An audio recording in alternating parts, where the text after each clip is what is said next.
احمد ثانی 25 فروری 1643 کو استنبول میں پیدا ہوئے۔ اپنے بھائی سلطان سلمان ثانی کی وفات کے بعد احمد ثانی 22 جون 1691 کو سلطنت عثمانیہ کے 21ویں سلطان بنے۔ آپ اسلام کے 100ویں خلیفہ تھے۔ سلطان محمد رابع اور سلطان سلمان ثانی کے بعد سلطان احمد ثانی سلطان ابراہیم کے تیسرے بیٹے تھے جو تخت نشین ہوئے۔ 1651 میں آپ کو اپنے بھائی سلمان ثانی کے ہمراہ حرم میں موجود قفس میں بند کر دیا گیا۔ یہاں آپ 40 سال قید رہے۔ جب آپ تخت نشین ہوئے تو آپ نے مصطفیٰ کوپریلی کو صدر اعظم کے عہدے پر قائم رکھا۔ یہ کہا جاتا ہے سلطان نے ایک روز کہا کہ میں نے سلطنت کا تمام نظم و نسق مصطفیٰ کوپریلی پر چھوڑ دیا ہے۔ اگر میں ایسا نہ کروں تو مجھے خوف ہے کہ میری مداخلت سے وہ سب بنا بنایا کام بگڑ جائے گا جو اس کی دانش مندی سے عمل میں آیا ہے۔ مصطفیٰ کوپریلی نے عثمانی فوجیں بلغراد میں جمع کیں اور آسٹریا کی شاہی فوجوں کے مقابلے میں دریائے ڈنیوب کے دائیں ساحل سے ہوتے ہوئے شمال کی طرف بڑھے۔ 19 اگست 1691 کو سلینکمین کے قریب دونوں فوجوں کا مقابلہ ہوا۔ ساتھ ہی عیسائی اور عثمانی بیڑوں میں بھی دریائے ڈنیوب میں جنگ چھڑ گئی۔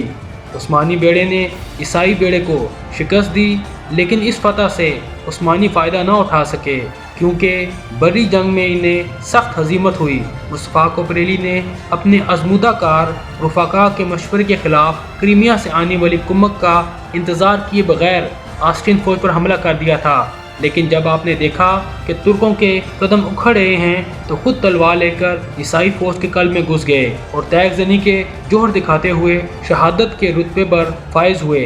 آپ کی شہادت کے ساتھ ہی سلطان احمد نے اپنے سب سے زیادہ قابل فوجی کمانڈر اور کوپریلی خاندان کے اہم رکن کو کھو دیا تھا۔ مصطفیٰ کوپریلی ایک نہایت سمجھدار اور منصف مزاج حاکم تھے اور صاف دل آدمی تھے۔ انہوں نے اپنے فرائض کے انجام دہی میں کبھی غفلت نہیں برتی۔ ان کے انتقال پر ملک کے عیسائی اور مسلمان دونوں نے یکساں افسوس کیا اور لوگ اب بھی مصطفیٰ کوپریلی کو یاد کرتے ہیں۔ آپ کی شہادت کے بعد میدان جنگ میں عثمانی فوج کے پاؤں ڈگمگا گئے اور تقریباً 20,000 عثمانی فوج کا جانی نقصان ہوا اور 150 توپوں پر آسٹریا نے قبضہ کر لیا۔ اس کے بعد آسٹریا کی فوج نے ٹرانسلوینیا پر حملہ کیا اور ٹکیلی کو وہاں سے نکال کر اس علاقے پر دوبارہ قبضہ کر لیا۔ سلطان احمد ثانی کی بقیہ مدت سلطنت میں جنگ کا سلسلہ کم و بیش جاری رہا۔ مصطفیٰ کوپریلی کے بعد صدر اعظم علی پاشا بنے، لیکن وہ اور ان کے بعد آنے والے صدر اعظم کمزور ثابت ہوئے، جس کی وجہ سے عثمانیوں کو مزید شکستوں کا سامنا کرنا پڑا۔ لیکن یہ تمام لڑائیاں چھوٹی چھوٹی تھیں اور ان کی کوئی خاص اہمیت نہ تھی۔